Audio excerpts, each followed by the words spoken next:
How's it going, everyone? JD here, back with another podcast, and I'm like very excited for this one specifically because I get to interview someone who is just amazing at what he does and has a long-term history in the industry itself. So with a lot of wisdom, a lot of experience. So I'm going to interview Peter Hernandez out of Southern California with Douglas Elliman. He started Telus properties back in the day, and they got acquired by Douglas Elliman since from the early 80s. But he's been in the real estate industry for now 50 plus years with a lot of experience. And honestly, one of the main reasons why I came to Douglas Elliman in the beginning, because his wisdom, experience, and what he's trying to portray of what Douglas Elliman's all about. So we'll go into bring him on the screen now and talk to Peter himself. Peter Hernandez, how you doing, sir? I'm doing great, JD. How's it in Vegas? It's actually not hot yet, so we're loving it. It's great. Oh, that's good. Yeah. So, guys, once again, this is Peter Hernandez. Obviously, a lot of history of real estate when it comes to Peter Hernandez. He's one of our I think, the face of Douglas Elliman, to tell you the truth, on West Coast, in a sense where he really loves the brand, he embraces the brand, but he loves the agents. And I think that's something that's super important to Douglas Elliman. We're such a big family, and he is like, I guess, like the daddy in a funny way. Like, you know what I mean? Yeah, he really takes care of us. He really has us in his forefront, and he cares for us. And I was telling them one of the big reasons why I came to you is because what you brought to the table, Peter. So I want to say Nice, thank you. JD. Well, I'm really glad you joined us because you're doing a stellar job there in Las Vegas representing the brand and selling all the prime properties, the luxury properties there in Las Vegas. One of the great things is your presentation of Las Vegas and the way you sell Las Vegas. I mean, you showed it to me in a way that I had never seen before. Yeah. And got me really excited about that town. Oh, good. And I'm very excited to talk about it too, which makes it easier. Of course, a lot to going on, but enough about me, Peter. Let's talk about you. So, obviously, with a lot of history in the game itself, tell it kind of how it started and how you got into business. I know we can be here all day just on that itself. Well, yeah, that's funny. I don't know if you know this, JD, but I'm kind of the reluctant realtor. I did everything I could not to get into this business, and Okay. it was I was going to UCLA. I was pre-law. I was studying economics. I was getting my degree in economics, which I got, and I was going to go to law school, and that was my goal, to be a lawyer. And but what I did, which was kind of a tradition in our family, that when we graduate from college, we would go to Europe and see how long you could stretch out your money and how long you could last there. And that was the idea. And my brother went, after school, and he lasted about a year, and he had all these wonderful stories about his adventures there. So naturally, I wanted to do the same thing. And Sure. I headed off to Europe with $1,500. And, it was an opportunity for me to go surfing and skiing. I surfed in Biarritz, France. I went skiing in Saint Moritz, and I just lived the life. And I had bought a van, and I was living in a van, and I would take all these side jobs. I picked grapes in the town Cognac. I peeled potatoes, believe it or not, in Saint Moritz in a hotel restaurant. And one night when I was on my cot there, they actually housed us in the hotel. And I was thinking about my career and, that I was going to become a lawyer in that. And what I didn't tell you guys, while I was in college, I got my license. And that's why I've been licensed for so long. So I was 18 years old when I got my real estate license. And it was kind of a way to support myself and put myself through school. But I didn't want to be a realtor because all of my friends, I grew up in Pacific Palisades, and all my friends were becoming doctors and producers and just getting all these really high profile jobs. And the idea for me to become a real estate agent and then join my dad down in Venice and sell real estate, it was almost embarrassing for me. And I don't know why I felt that way, but I did. And so here I am in Europe, and I'm contemplating my future. And while I'm there, I get this thought, and it was like a moment of clarity, JD, where I go, every lawyer I know wants to buy real estate. So what am I doing? Why don't I just cut straight through, skip that extra school, and just sell every lawyer I know real estate? And I don't know what happened, but I just had that kind of moment, and I decided to go ahead and make it my profession. It didn't go that well. I got a really quick start in it. Actually, my first day on the job, I made a sale. But then I spent like 10 years fumbling around, trying to figure out how to do this business. And I think that happens to a lot of people that get into the Yeah. business. There's that 5 to 10 year period where you really don't know what you're doing. You don't know what to say. You don't maybe have the work ethic, the rhythms, the structure in your life. You don't have any of that to really, be a success. Sure. Sure. Me for sure. And so, that 10 years, my credit cards are stacking up. God, I just made minimal money. And I was watching people, though, that were doing really, really well. And I don't know what happened, but I just kind of got sick and tired of being sick and tired of that. And I think it was, at that moment in time where I just said, I'm going to make this happen. And that's when I started getting up, at the crack of dawn and working to all hours of the night, 7 days a week, just to get the thing going. And it was through that hard work that, my business actually took off. But still, I didn't have what I call a paradigm shift, which I think every agent, business person needs to have at some point in their life, where they go from good to great. And I don't want to say that I'm great by any stretch of the imagination, but I'll say it. You're great. I'll say good to better. How about that? I feel more comfortable saying that. And so I had a really good year, and I went to my accountant, and I walked in the door and I said, hey, this is my earnings. And it was a shoebox full of bills. You know how you just in the beginning days, you don't really have bookkeepers yet and stuff like that. Of course. He looked at me and he goes, Peter, he says, you made a bunch of money. He said, I hope you put away some money for taxes. And I said, taxes? Really? and we gotta pay those? Yeah. I know. And he goes, oh boy. He said, yeah, you owe quite a bit. So what we're going to do is we're going to incorporate you and push out your due date and go from the fiscal year to a corporate year. And then you'll not only be incorporated for some legal protections and different kind of savings vehicles and things like that, as well as, just creating some structure around my business. Sure. You'll also be able to push out your, time to pay your taxes. So it was really funny, JD, because I said, okay, that's great. And I paid my fee and I go back to get my articles of incorporation and my little official stamp and all the little things you get when you get a thing. And I had this little brown box that came from the state of California. And here it says, Peter Hernandez Incorporated. And I looked at it and I thought, I'm not just a real estate agent. I'm actually a going concern. I am a business. Yeah. And that's when it shifted. That's when everything changed for me. And that's when I actually, I think, treated my business like a business and not just a salesperson at a real estate company. No, I like that. No, I think that's huge. I think I tell people all the time who wants to get into real estate is like, if you treat it like a job, it's going to pay like a job. If you treat it like a career, like it's going to pay like a career, right? And so you've got to think you are a business. There's no difference from you and a brick and mortar down the street. You have to do the exact same thing. You have customers, you have marketing, you have to do all this, you have to do reviews. There's no difference, at all, to tell you the truth. So once you think that way, people will also treat you that way, and that's something that goes far too. Exactly. So from there, I remember going down to the Mercedes dealer and leasing a Mercedes because I had to upgrade my look and my image to fit my new company. Yeah. I went down to Hugo Boss, bought a few suits, some ties, upped my game in the wardrobe. And then I went out and hired an assistant immediately. And I bought my first computer, which was back in the day, like this 286. It was so slow. It was like DOS. It was pretty nutty. I bought Top Producer for my CRM program. So you can see how like my whole thinking process changed. And I'm just like systematically putting myself into this like high volume pressure structure because I wanted to be able to, sell 40, 50 homes a year. Did you mirror somebody, Peter, to do this, or is this? How'd you figure out what to do?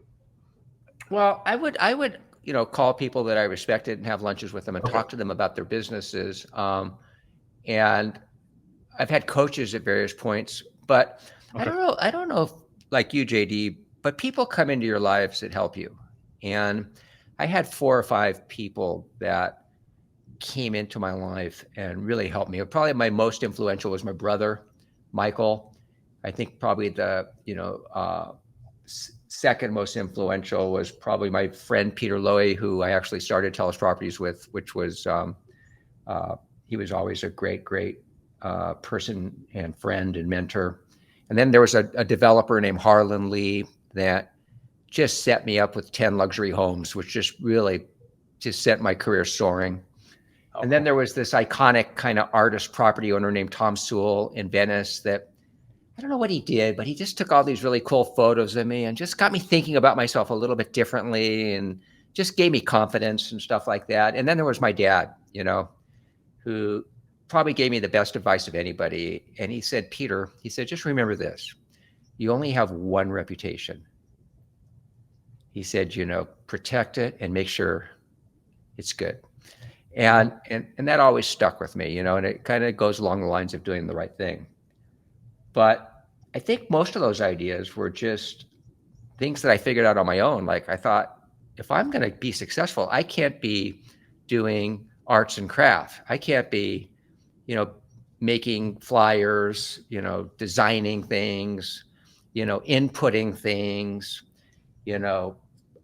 following up on calls that aren't going to make me money. I realized that I had to be always face to face with the client or dealing with this problem that only I could solve and things like that. So I wanted to structure my time around the really most productive activities. The other thing about me too, JD, is I don't want to work from 7 a.m. till 12 at night. And I know a lot of you agents out there do that. I don't think that's living. And I think that happens because you're not as structured and as organized as you need to be. Because I think I can get as much done between 8 and 6:37 as you can do between 7 to 12. I think I can get as much or more done in that same period of time because of my organization structure, knowing what to delegate, knowing what to do myself, and things like that. So it was somewhat selfish. I realized I was buying time by adding an assistant. I realized that getting computers and CRM programs would just organize me so things wouldn't fall through the cracks and I would be more productive. Right. And then I'm constantly studying my calendar, even to this day, and it's not changing as much as it used to, but I'm always looking at, do you exercise first thing in the morning or do you do it in the end of the day? Do you, when do you have lunch? Who do you have lunch with? When do you, do your prospecting? When do you, do your emails and stuff like that? So I'm constantly trying to figure out, how to extract the most out of the day and be as efficient as possible. That has kind of become route for me now because I did it for so long and so often that I really have I think a good structure to my life right now that I really am enjoying. Yeah. But maybe I should revisit it again because I do think that the one commodity we have that's irreplaceable is time. And you can have money, lose money, but you could only lose time. 100%. And so I really think that time is probably our most valuable resource. So I didn't want to be like the person that had no life. And I don't know about you, but this is going to be a little bit sacrilegious to our industry, but I didn't like doing open houses. I'll be honest, because, from 12 to 5 o'clock or 11 to 5, whatever your open house schedule is, isn't that when your buddies and your friends are all at the house watching the game? Isn't 100%. That when, it's prime time for fun? Sure. 100%. And so I just, I think open houses are extremely important, but I thought that my signage around them was more important. And that if I had somebody really good that I could trust actually manning the open house, that would be fine. And I'm happy that they pick up clients and things like that. As long as are you saying your highest and best wasn't hosting open houses, but you figured out? I wouldn't say that. I think open houses are extremely valuable in terms of picking up clients and things like that. But if I'm weighing doing that versus quality time with friends and family, I chose to do that. And where I would break would be though, like, let's just say you call me to come list your house. Nothing gets in the way of that. You call me and say, I want to write an offer. Nothing gets in the way of that because that's direct money. So those things I would, sacrifice everything for. But I think you're in your early part of your career, if you're not doing open houses, I think you're nuts. But if you've got 10, 15, 20 listings, first of all, you can't sit them all anyways. So find an army of people that can help you, that you trust and you like. Let them sit them. Let them put your signs up for you. Let them, meet the clients and open it and close it and do all that stuff. And then No, what I would do is I would drive around and look at the open houses and check up on them, and I would do things like that, maybe an hour and a half, 2 hours a day, just to do that. So that's kind of how I did it, in terms of open houses. But I think having quality time where you can relax and unwind is really important, because if you burn out, it just shows up everywhere. It shows up in your attitude. It shows up in just how well you get things done. of course, of course. I think that we have the industry that burnout is it's so possible, and it's so prevalent too. Like you said, I mean, we have to be our A game, talking to people, meeting clients, doing open houses, showings, whatnot, and people can see us and feel us like, oh, JD is not in a good mood, or Right. he's something's up, kind of thing. And that's burnout is a thing. And I mean, I'll tell you this, Peter. For my first 5 years, I did everything myself. I mean, literally everything. I mean, I did my own filming. Because I thought that's what you did, Peter. I thought, well, that was what you did, Right. until I learned what you did, like leverage. Like, okay, I can have someone do this. I can have someone do this. It gave my time back to do, I thought, was more generating more business, right? In which it Right. worked in that sense. Right. But burnout, no, it's a thing, big time. Yeah. So I think burnout has two categories. Burnout has a category of, just working too many hours. And that's definitely one form of burnout. Another form of burnout has to do with your emotional IQ and how Yep. you process stuff. Sure. Every deal Sure. has a point where you think it's going to fall apart. Every deal, is going to, you think you're riding along smooth, and then you get hit with a big inspection credit, where the buyer just wants a huge credit, and you've got to go explain this to your client. Or, somebody wants to retrade the price, or you're fighting over, who should cut the branches of the olive tree. You know what I mean? So there's always these tense moments and these stressful moments. And I think a Sure. lot of burnout comes from how you deal with that stress I and can how see that. you approach it.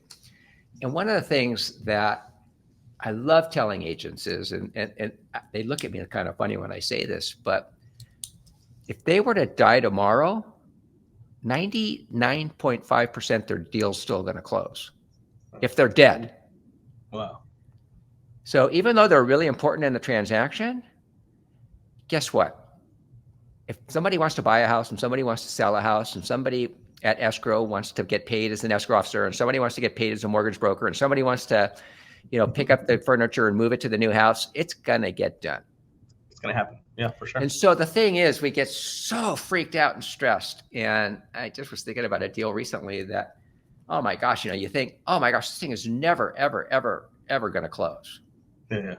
And then your pride gets involved. And then how will it look to your friends? And oh my gosh, all this stuff kind of kicks in. That, I think, probably causes more burnout than long, hard work. I think for me, it's emotional attachment too. I think I get into the clients. Like I really, I want this for them. I want everything perfect for them. And that's where I think for me, I get emotionally attached, because I do care. Like I really ultimately care. You know what I mean? So therefore that's where, for me, emotional burnout, if that's a thing, I think I would have that more so. I think so. I mean, I think we have a lot of pride in what we do. There's a lot on the line. You think about the clients and what their goals are and what they're trying to accomplish and what they're trying to do. And I think you just, you internalize a lot of that. Yeah. But as agents, don't you think, JD, we've got to be the calming force. We have to be that confidence. We've got to be the person that says, it's going to be okay, JD. We're going to get through this. I've been here before. Yeah. 100%. How many times you get an inspection report, a request for repair, and you're like, your client's like, your home is falling apart. I'm like, stop falling apart. Yeah. We're gonna be okay. I promise. Been here for 60 years so far. Yeah, it's be fine. Yeah, it's gonna be fine. But no, 100%. I tell all agents too. Yeah. Yes, you got to be the stable person. If you freak out, they're gonna freak out more, right? 100%. So 100%. Be the calm person in that rocky boat in the ocean. Do your best. Yeah. Obviously, that's why they hire us, right? We have experience. We've seen things before, right? And there's no better situation when something happens that goes south and your clients go, oh my goodness. And you're like, it's okay. I've seen this many times. This is what we do. This is how we pivot. And they go, Oh, okay, right. But Yeah. that's why it's so important to showcase our experience, and that's especially today in this market. Well, yeah. I think our value is undervalued because nobody really understands what we do. 100%. And we don't take the 100%. time to explain it. And even if like when you go to get like something medically done, like some kind of operation or something, they Sure. always kind of give you the lay of the land, what's going to happen. You're going to come in at 6 a.m. You're going to meet the Yeah. nurse. And they take you step by step by step till, they let you go and you're on your way home. And you get like a checklist. You get all this information and instructions and stuff like that. And we don't do that as real estate agents. We don't really explain to them that we do open houses on this day, at this time, at this moment, because we're going to get these results. Or we're Right. Right. Right. sending out this at this time because this is when the most people are most receptive to marketing. So Right. there's so much that we do that they don't understand, or they think they understand, or looks easy. That's even worse. Yeah. And it's good that we make our jobs look easy because we want them to be confident in us. But if you make it too easy and it just looks like all you do is just put it in the MLS and wait for a check, I mean, they're going to question your fees. Oh, for sure. For sure. Yeah. And we got to protect our industry to show our worth. And it's a great point that I try my best to say, hey, this is what we're going to do, and this is why we're doing it, versus this is what we're going to do. You know what I mean? Correct.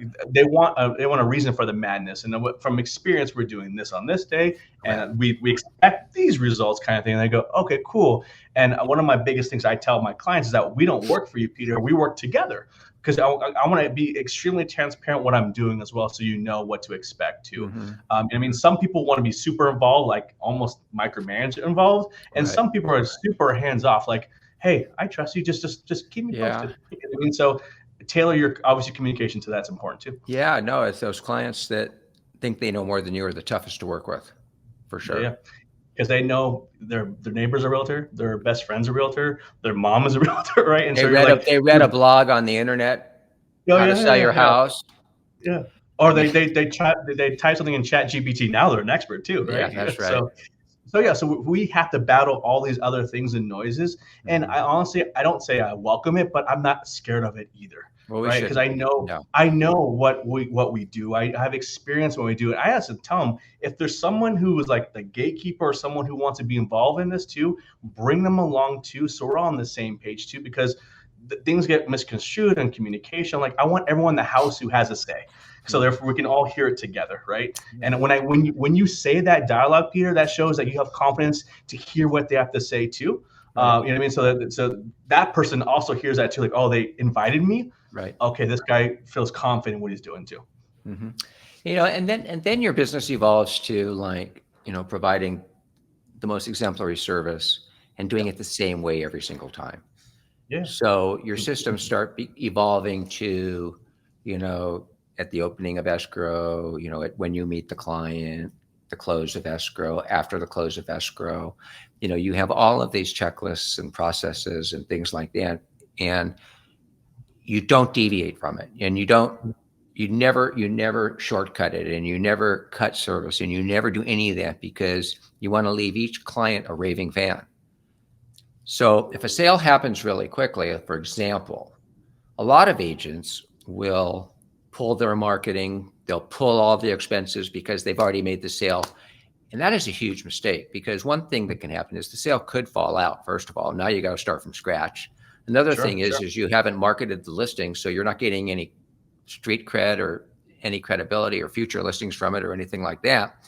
Correct. And so there's tons of examples of where if you start shortcutting or cutting out services just because something goes extra smoothly or something like that, it's going to bite you, and it's going to affect your relationship with the client. It's going to affect your business going forward, future business, and everything. So to me, this concept of just having almost like, I imagine the military, would be extremely precise. Correct. You know what I mean? And I think we have to be that way in our industry. And I see it. I see, like, the agents snapping, things with their iPhones, or, it sells in 2 days, so they don't. They call and pull ads, or they do whatever they do. You know what I mean? I mean, to me, that's amateurish. And I think that's awful. Yeah, you got to be the consummate pro. I think that took place during the time, Peter, not too long ago, where you put a home on the market, multiple offers, same day, same amount, right? I Right. think a lot of people, agents, obviously not a lot of new agents came on board because of that market, right? And we're like, cool, I don't have to do anything.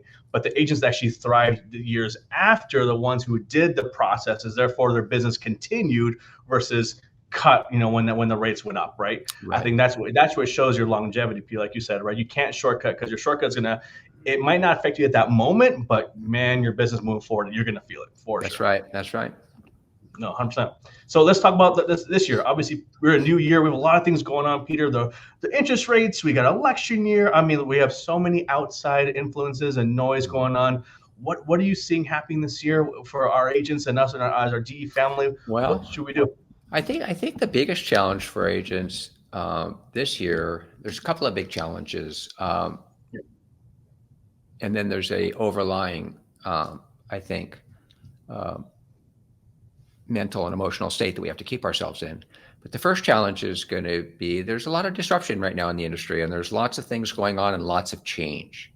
So Yeah, there's a ton of change, and people struggle, JD, with change. yeah, And yeah, change is something that if you really want to be good at life and good as a real estate agent and just a master of your business and a master of your life, I think you have to accept change as a given. I think you've got yeah, to realize it. If you're going to spend the rest of your life hoping things never change, you're going to be one miserable sot for the rest of your life. You're going to like never get out of that rut because yep, every other day it changes. So I think change is one thing. I think another thing that agents are going to really have to work hard on is to not be sure, distracted by all the news. I mean, there's so much yeah, news right now, and it's coming from so many sources. And yep, trying to decide what's true, what's not true, and then getting into the debates and all the talking heads and all that can become very, very, very distracting. sure, And I think right now the agents that are going to really thrive in this market are the agents that stay hyper focused and just really stay just glued to their business and try to avoid all the noise as much as yeah, you can. A lot of that noise is on social media. I'm not a big consumer of social media. I'm a big user of social media, as you know. I've got a fairly large yes, following of people, yes, and I believe that's really helpful to people in their business and their brand and all those things. But people that spend time consuming it, seeing what other people are doing, losing hours a day on social media, huge distraction and yeah, completely worthless and may not even be healthy. yeah, There's so many 100%. reports now that say it's not healthy for you and not good for you. Yeah, So I think that's another distraction. So distraction, change are two big things. yeah, But I would say overall, the market is better, and we're seeing yeah, it. We're yeah, seeing a slight increase in sales. We're seeing a slight increase in listings. And this is true for Nevada. This is true for Texas. This is true for Colorado, true for California. In fact, I believe every city that we're located in with Douglas Elliman. So we're yeah, seeing increased sales everywhere, and we're still seeing multiple offers. And yeah, interest rates have come down a bit and are more acceptable now than they were when they first went up. So people are taking out loans at 6%, 6.5%. Some people are getting a few under 6, and we're seeing people accepting the current interest rates and what's going on. yeah, I'm recommending is that if you're a buyer, you have to buy right now. Because trust me, when the Fed drops rates and rates come down, it's going to be a frenzy.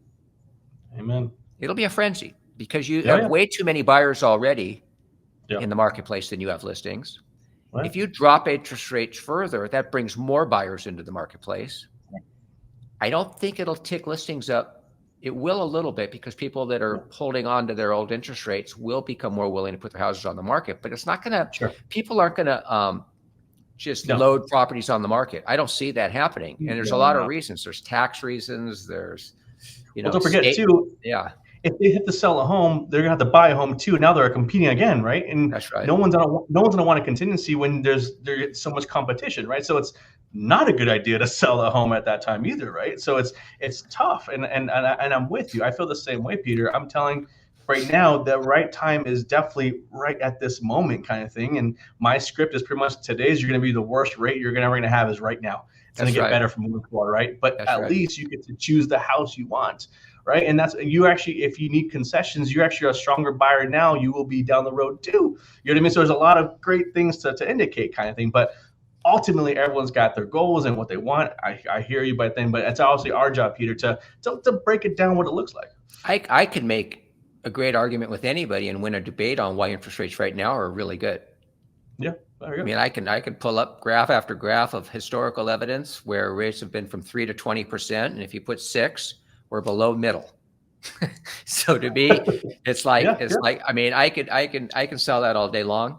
But I do think rates will come down. I mean, everything we're hearing, they will, and when they do, it's gonna be a frenzy. It will be a frenzy. So if you're really thinking of buying, now's the time. No question about it.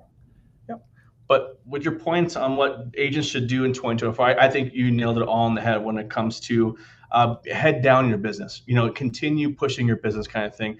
My theory is you can't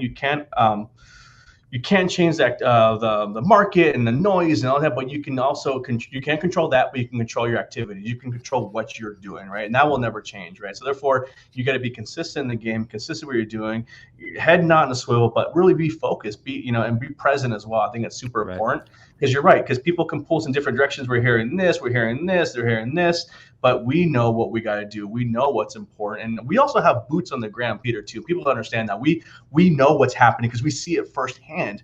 Right. The rule of thumb, if it's in the news, it's already late. We know what's already happening, right? The news gets things late. So we should have that inside information first, where we have to tell our people that too. Well, you think about it, JD, there's a lot of talk about inflation. Inflation is really what they call a weakening of the dollar, a weakening of the currency. And so, it takes more dollars to buy that same loaf of bread. That's basically what inflation is. So what we've become is an asset economy. And that's why you see people piling their money into real estate right now. That's why you see these sales going down for 100,000, 50 million, 75 million, because the big money knows it's a real safe harbor for their money. And the real issue we have, and maybe it's not quite as bad in Las Vegas, is a lack of new construction and new development. And for most of the markets we're in, that doesn't exist. And there's so many moratoriums against building, and there's so many, legal red tape to get through, and just even available land and all of these things coupled together. New construction is like at a standstill, and it's the governments know we have this issue, and I think they're trying to figure out how to deal with it because we need more housing. But that's not going to happen right away. No. So all of that together, it indicates a very, very, very strong appreciating asset market for real estate, and we're in an asset economy. So people are buying homes, they're buying old cars, they're buying art, they're buying expensive whiskeys, they're buying limited, made handbags. Anything that has value and will either appreciate intangible. That's exactly right. So that's another factor in this is this asset economy world we're in. Yeah, no, I think I totally hear that makes sense. We're lucky in this market. We do have new construction, which is great, which is awesome. I love that we have that option. I can't imagine Peter not having that option. So which is interesting. You know what I mean? To know that you don't have that option. So they either got to go, remodel, or a home that has been remodeled, or an older home that has a potential to remodel kind of thing. And that's a whole different ballgame in itself. That's right. That's right. So that's one of the reasons so many people are going to Las Vegas is because they can buy.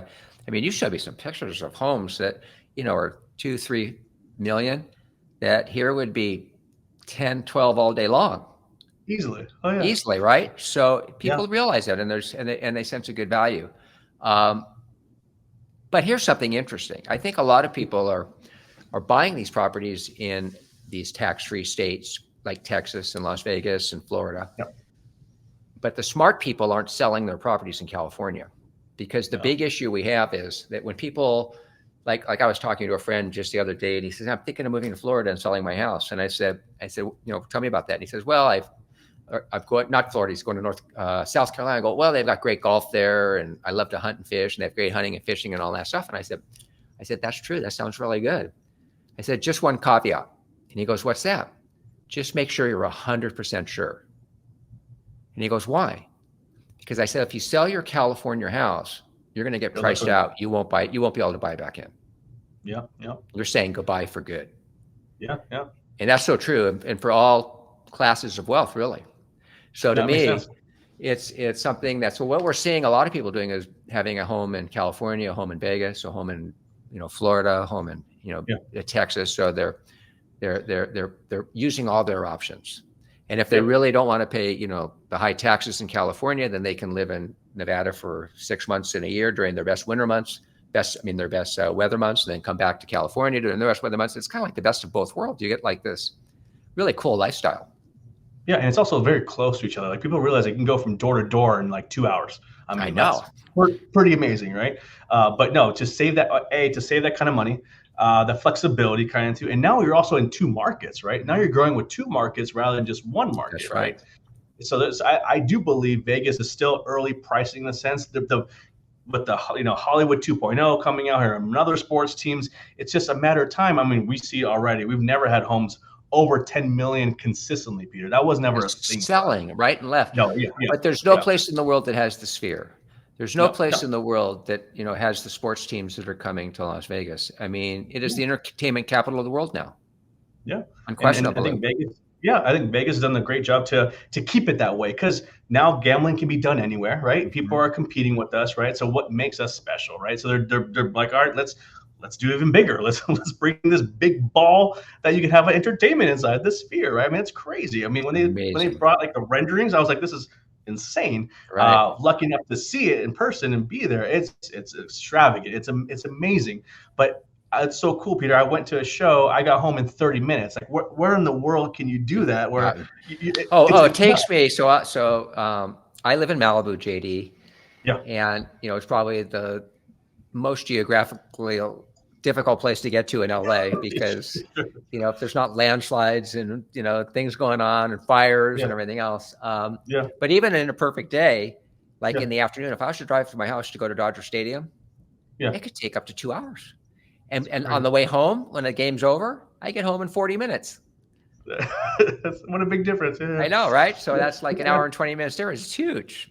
And it's just all based on traffic and things like that. But I think you're right. I mean, I think for convenience and for entertainment value and just lifestyle, it's great. No, I think I do a lot of relocations, Peter, from whether it be, companies or CEOs, like doing that 51%, which I get it.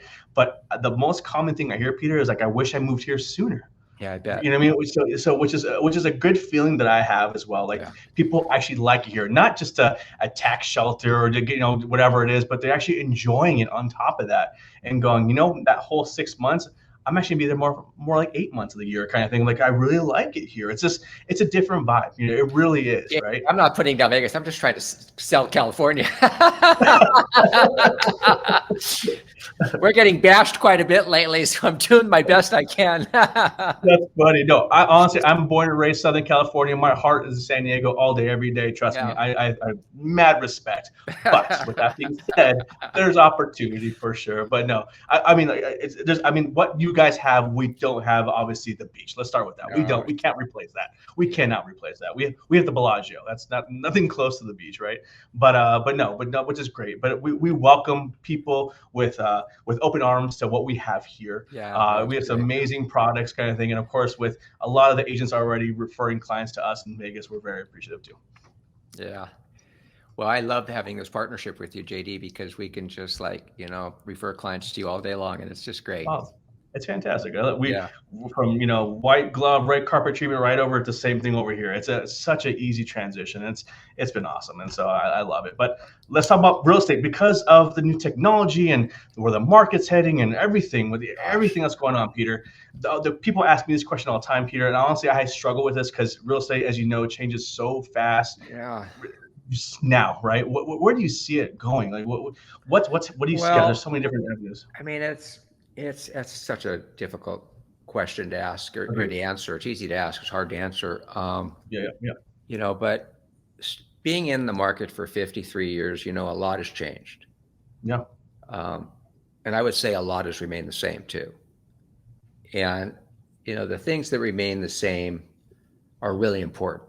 And that is, that people need to buy and sell homes, and they need expert advice and guidance and counsel in buying and selling homes. I don't think that we're going to see a business where you can go online and buy a pair of shoes, by clicking a button and giving them your credit card number.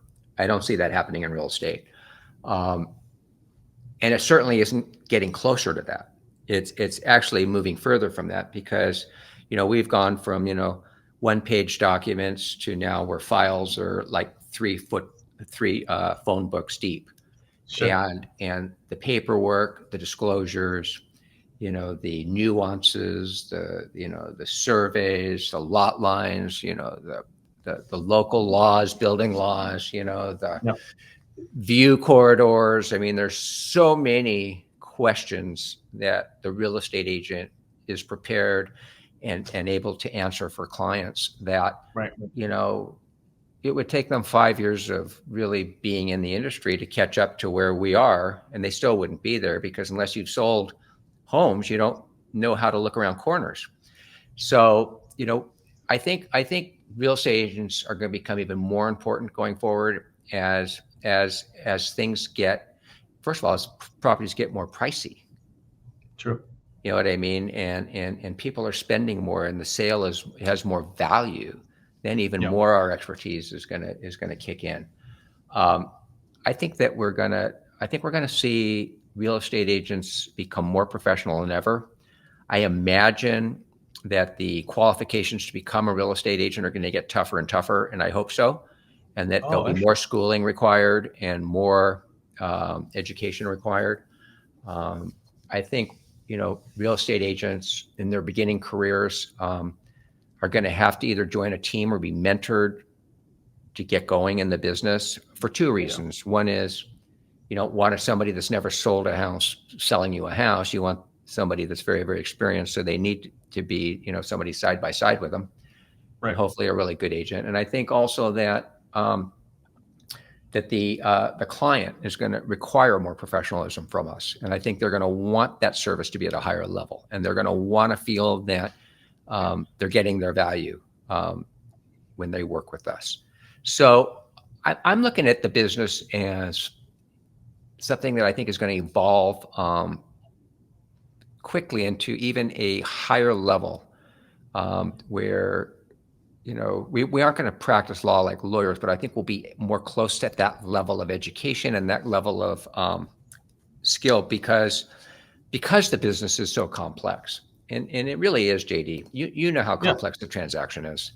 100%. I mean, filling in blanks in an offer is one thing, but knowing what to fill in, knowing what price to offer, knowing what to counter, knowing how to sell a counter to the opposing side, knowing when you've pushed as hard as you can and now it's the time to accept, and just every little thing, all that comes from experience and can amount to thousands and thousands and hundreds of thousands of dollars to a client. Yep. I think my thing is that we don't get paid for the offer or the closing doc. We get paid for everything else between that. You know what I mean? Anyone can write an offer, anyone can do that. But the middle part, like you just described, is where I think our value comes into play. To your point, we see things, we know things. We can be proactive versus reactive. We know what to expect. We know that stuff because we've been there before. And if you haven't done this before, if it's for sale by owner or a new agent or whatnot, nothing against them, but they just don't know. If they don't know, they don't know. You know what I mean? That's nothing against them, right? So experience does matter. And to your point, I do believe the newer agents now coming into the game now are going to struggle if they're not part of a team or a mentor now than they ever in the history of real estate. I really believe in that too. I do. Because everything is so, it's easy to become an agent, right? With AI and social, anyone can post anything they want these days and they look professional. But if you're not experienced, that's where people are going to kind of pick you apart at that point, right? Or select you to assist them. And to your point, homes are getting more expensive. They're going to want to protect their assets. They're going to want to have someone who's like, hey, this is a family heirloom home or whatever. There's a lot of money tied into this. I need someone who's going to protect us because not only am I dependent on this money, but the whole family is kind of thing. And right, so to know that too is so important, and I agree with that. Our value, and I tell you right now that right now is the most important time of our career in this industry to show our worth, to show what we do, get those reviews and testimonials where we have those wins, where those clients were like, if it wasn't for your team or my agent or whatever, I don't think this would have happened for us. And this is what it looked. You know what I mean? This is the time where we want to showcase that, because we've been so busy kind of in and out of our business. We just kind of roll. We got to we got to work inside our business to showcase that. So it protects our industry and also shows what we do. Because you're right, not everyone knows what we do, Peter, and I don't expect them to know, but it's also our job to show our worth too. Well, think of it this way: like if you we'll take your town, Las Vegas. You have some winning sports teams right now, and what they do is after the game or after the season, they go back and they review everything, and they go, "What could we have done better? How do we improve? Look at that play right there that we did. Maybe we should have called this play instead. Or, that linebacker should have been, moved over into this position. Or, you know what I mean? And I think as real estate agents, we not only have to show our value, but we have to go backwards at every deal and really break it down and look at it and study it and go, okay, where could I have improved the service here? What could I have done just a little bit better? You know what I mean? And I think if you take that kind of an attitude towards your business, you're going to become the ultimate pro. Yeah. And I think you're going to really, really grow, and people are going to talk about you. I mean, we hear all the time, JD, that 80 to 90% of our business comes from referrals and past clients. So if that's really the truth, then the level of service and detail that we provide is going to be the key to having a huge business. Yeah, and that's massive. I think I tell people too, on a panel we had, like, people are so concentrated on the people they don't know and their lead generation, they forget the people who they have helped in the past, or the people who they do know, right? If your service is good at that point, they're going to refer people to you. That's how your sphere gets bigger at that point, right? Mm-hmm. Organically, versus you paying for leads and whatnot. But you're right, looking into your business after every deal. That's funny. Me and my team, we just had that conversation, like, what could we have done differently to make this a better situation, or prevent this, or look this kind of thing. It's like, all right, we game plan. So now we know we're on the same page. Move forward, cool. But to your point, there's no perfect transaction. It's not a thing. So therefore, we got to continue improving our process. But if you have a process, it should be pretty consistent at that point. But don't get wrong. There's gonna be nuances in every transaction. But if you have those main milestones of what everything else should fall into place, pretty orderly. That's a good point. Like, you just made me think of something too. Like, another thing that a good real estate agent can do is call an audible. Like, you can go out with the perfect game plan, but like you said, if something pops up or happens, or you discover something, or somebody doesn't perform as they're supposed to per the contract, you got to make the call. What do we do? Do you give them a notice to perform? Yeah. Do you maybe just hold back a day or two just to see if they're legit people and they're going to follow through, and maybe they just had a little hiccup in their process, or are they trying to milk it? And they're trying to take advantage of the situation. So all these things are interesting nuances, aren't they? Yeah. Oh my goodness. How many times, Peter, on the other side, where you have a deal going through and it's falling apart, but the other side is the agent's just freaking out. You're like, let's talk about this. Because we both have the same common goal. You want to sell a home. I want to help you. I'm going to buy in the home. So let's work together. But the freaking out is not necessary. Obviously, it comes with experience, of course, right, too, where you reel that person in and go, all right, this is what we're going to do. How does this sound, kind of thing? Let's have a game plan. You know what I mean? So that's important too. You kind of have to coach the other agent sometimes. Oh my goodness! I've done that more, but I also, not gonna lie, they appreciate that, and you create a raving fan in the other agent side too, right? That's right. And there's so many times like, hey, thanks for keeping me in line, or thanks for assisting me. I appreciate that so much, kind of thing. I'm like, of course. I'm so anti-ego, Peter, in the sense, or we are in a small town in a sense where pretty much every agent knows each other, at least the ones that are actually producing, kind of thing. So you're going to come across again.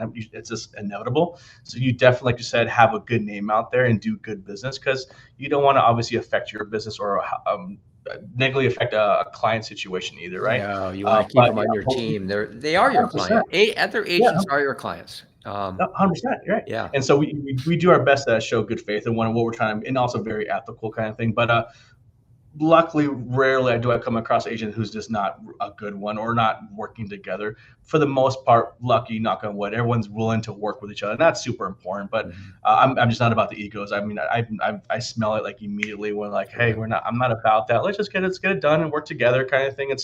We have the same common goal. I don't need to puff your chest and vice versa. Let's just work together. I love it. Yeah, wasting my time. Yep. All right. So now you pretty much got into it already. So besides the head in the game, and being a mentor right now, and obviously understanding your market, all those are all important pieces. What would be one of the main ones? I mean, unless it's pretty much everything you said before, like, hey, this is what a new agent should do at this moment, or any agent right now.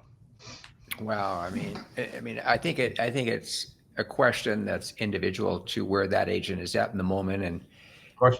And I think every agent knows what they're not doing. Yeah. Or what they should do. Sure. You know what I mean? Or what they would do. And I think that's just as important to realize. I talk to a lot of agents that are very, very successful, but they say, like, I'm going to start door knocking. And I go, JD, you're never going to door knock a day in your life. So why do you even put that out there? It's not happening. I'm not door knocking either. So don't feel bad about it. But what will you do, and what will you do consistently, and what will you do better and better each day and professionally to get more business, and commit to it? Whether it's buying your business through marketing and advertising, whether it's, hosting client parties or events, or becoming big in charities, whatever it is, what are you going to do? And what are you going to do really, really well, and be super, super consistent at it, whether you're getting the results or not? Bottom line. Are you going to start a mailing program and quit? Yeah, are you going to start a mailing program and quit after 3 weeks because you didn't get a lead? Then don't even send the first mailer. Yeah. If you're telling me you're going to mail into your farm for the next 10 years, no matter what, I'm saying you're going to own that farm. Yeah. And that's just the way it works. I think for new agents, I think I would add leases as part of my business. And I would do leases to meet clients. And I know people, they shy from it. And, it's like beneath them, or they don't want to be seen as a leasing agent. No one's going to call you a leasing agent. I mean, where did you get that idea? You're helping clients, facilitate a very, very important transaction. You got an owner that owns the property. You got somebody that wants to live there, and you help them put it together. Now you have a tenant that could become a buyer, and you've got a landlord that could become a seller, and you add them into your community, and they become part of your referral network and everything else. Yeah. Someone asked me the other day, what would I do if I wanted to break into the luxury markets? Yeah. Okay. And I go, here's what I would do. I would do a social media post or some kind of a marketing piece that said basically this: a lot of my high net worth clients own multiple homes. They can't live in them all, so I help them keep them rented with short-term and long-term leases. If that sounds like you, give me a call. And I would do something like that because I want to know everybody that owns an expensive home.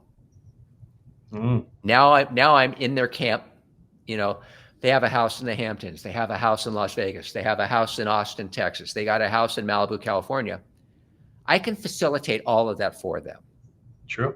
And help them not manage it because we don't do property management, but I can lease those properties for them and keep them leased.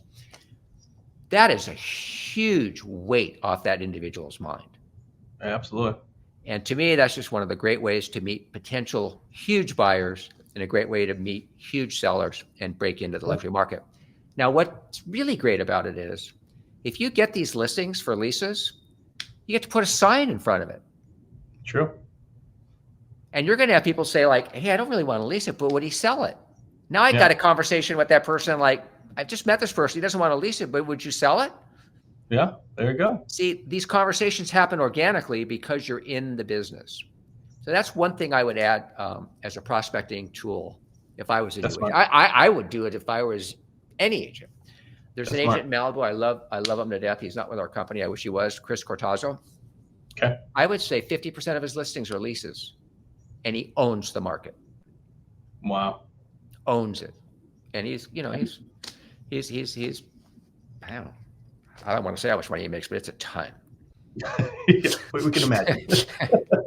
And that's because he's really servicing his clients and deeply integrated with their business. Yeah. When I first started, Peter, I took anything I can get. I mean, literally, I just wanted to get my feet wet experience kind of thing. I took my wow story was I did an open house. It wasn't my listing. I just wanted to do open houses. And I wanted a good area too. I want to go where the buyers are going to be in a more expensive, affluent area. So I took the open house.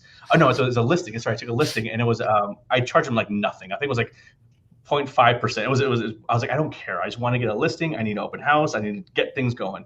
So I took it. I discounted like crazy, but I knew. But in people who came in, Peter, were two doctors, two dentists, and I got them all clients. Like it was like the best thing ever done. But I was like, I thought long term, because people are always afraid to like, oh, I'm never going to discount a listing. That's just not my business, kind of thing.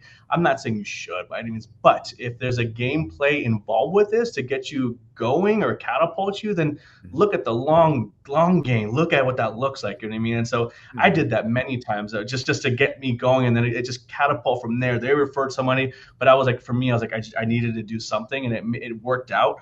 But I think everyone has that story where like, what did they do to figure it out, what it looked like, and that was mine. But that's funny that you say that, because my first sale, remember I told you I made a sale the first day on the job. Yeah. And so it looks like this. I'm sitting at a desk. It was back in the day of rotary phones, and I've got a pad of paper, a pen, a phone, a desk. And this lady walks in the door and says, "Do you have any rentals?" And she was a divorcee from Brentwood, really nice woman. And I said, "Sure." And so I went out and spent the half of the day showing her rentals, and came back in, and she didn't like any of them. So she was leaving the door. And of course, my dad, being the coach, says, "Peter, get her name and number." Oh yeah, good idea. So got her name and number. And then she's heading out the door the second time, and uncoached, nobody told me to do this, I said to her just before the door shut, I go, "Josephine, have you ever thought of buying?" I'll never forget it. The door reopened. She stuck her head in and said, "Is there anything for sale?" She walked in. I showed her 3 houses, and she bought the second one that I showed her. Wow. By that simple question. Right? But it wouldn't have happened if I hadn't worked with her as a rental client. True.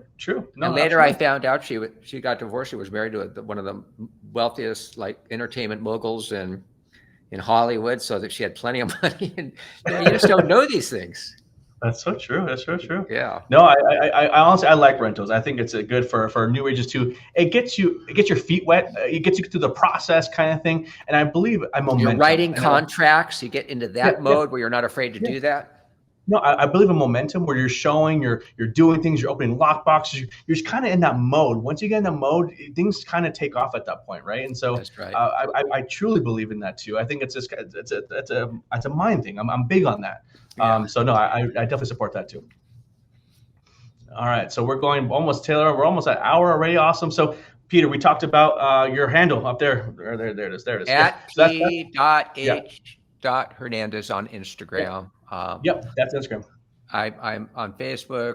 I'm in YouTube. I'm on all of them, but Instagram's my favorite of all the social media channels. Yeah, and if you're not following Peter, please follow Peter. He has a lot of great knowledge and wealth of information. Definitely on LinkedIn, on our Douglas Elliman emails for sure. He hosts his own podcast, Friday Morning Drive, but all these things. So it's really cool. I've been lucky to be part of it a couple of times, but just a wealth of knowledge to Peter. And like I said, he does amazing things. And like I said, he's this awesome. He's also very motivating, which I love too. It's, to your point, Peter, this could be a daunting, stressful, burning career, but to have someone in your corner saying it's going to be okay is huge. Hey, you've got this, man.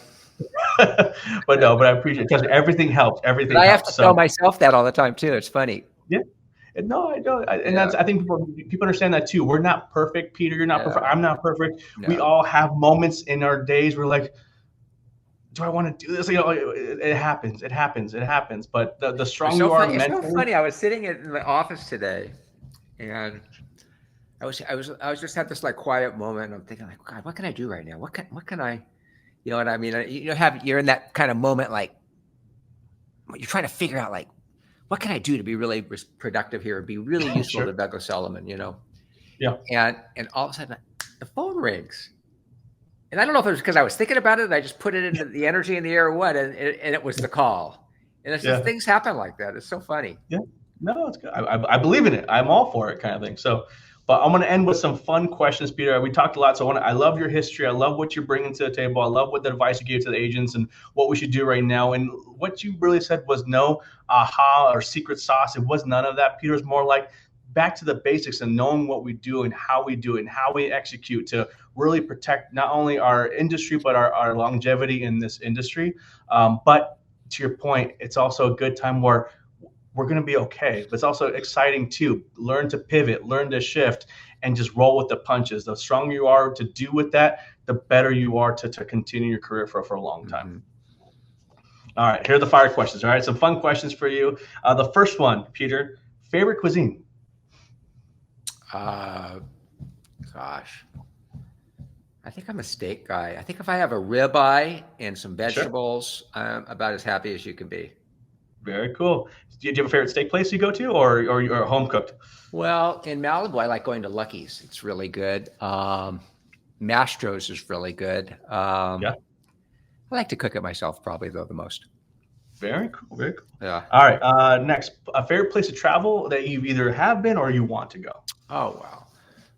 I mean, other than surfing trips to islands and things like that in remote places around the world, I love Europe. Okay. I was just recently in Scotland, and I'm like 60% Scottish. And so I don't know what it was, but that country just got under my skin. I just thought it was the coolest place in the world. The castles, they're so rugged. I just wanted to throw on a metal breastplate and a helmet and stand guard. You know what I mean? It just gave me that feeling, and it was very, very cool. But I love Italy, and I love, London was probably my favorite city in the world. I love traveling to Europe a lot. Very cool. Well, I'm actually headed to Scotland this year, so I'm very excited. Yeah. Oh, you're gonna love it. It's great. Yeah, I'm very excited. My wife is Irish, so she has actually family in Ireland. So we actually do Scotland, Ireland, London. So we're very excited. Well, have you been to London? No, first time. Oh, super cool. Yeah, I heard the food is awesome, so I'm excited for that. Really good. Yeah. All right. One thing, if you're an artist or music, a favorite band or artist? Okay, so definitely into music. You can see the guitars in the background. I do see it. Yeah. Yeah. So I love music. I play music. I'm learning to play, I should say. I play it. My tutor always says, "You are a musician. You're not." You know what I mean? So I got to watch what I say. Yeah. There we go. I think, there's so many great artists in contemporary. Sure. And I mean, I just saw the Taylor Swift documentary. I watched the whole thing on Netflix. I've never seen anybody, tell stories as well as her. Each song, she had just amazing sets and storytelling. And it just reminded me like little mini plays or musicals throughout the whole thing.